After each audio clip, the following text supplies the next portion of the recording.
In 2077, they voted my city the worst place to live in America. Main issues: sky-high rate of violence, and more people living below the poverty line than anywhere else.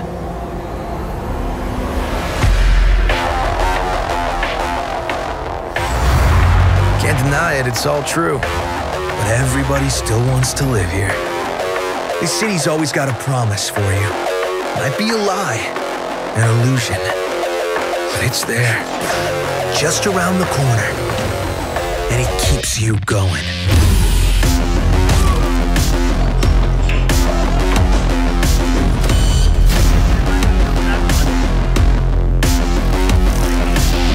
It's a city of dreams, and I'm a big dreamer.